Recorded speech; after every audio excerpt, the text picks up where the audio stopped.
अस्सलाम वालेकुम दोस्तों। आज मैं आपको अपने नन्हे मेहमानों से मिलवाता हूँ। ये देखिए, ये मेरा टिंडे का पौधा है। इसमें अभी नहीं निकला कुछ भी। उसके बाद ये मेरा भिंडी का पौधा है, ये देखिए। उसके बाद ये भी भिंडी है। ये एक और भिंडी निकल आई है। ये एक भिंडी निकल रही है।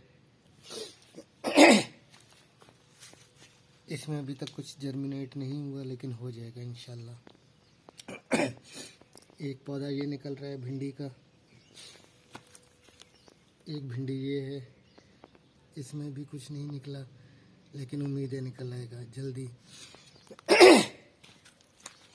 उसके बाद एक भिंडी ये है, एक भिंडी ये है, और इसमें थोड़ा कीचड़ सा बना हुआ है, इसके मुझे ड्रॉप्स कंट्रोल करने पड़ेंगे।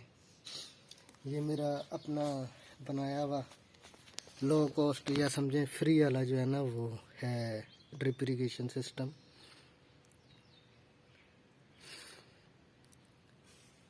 ये इसके ड्रॉप्स कंट्रोल कर दिया, अब इसमें से कीचड़ ख़त्म हो जाएगी। और ये आखिरी ये टिंडा है।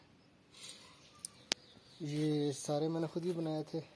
ये पेप्सी की खाली बोतलों और ये जो ड्रिप वाला IV सेट होता है, इसके ज़रिए बनाया हुआ है। इसकी भी मैंने एक वीडियो बनाई थी, उसका मैं लिंक एंड में दे दूँगा। तकरीबन लो कॉस्ट या फ्री कह सकते हैं आप। तो आज आपने मेरे पौधे देखे जो निकल रहे हैं, दुआ कीजिएगा इनके लिए। चलते हैं, फिर मिलेंगे।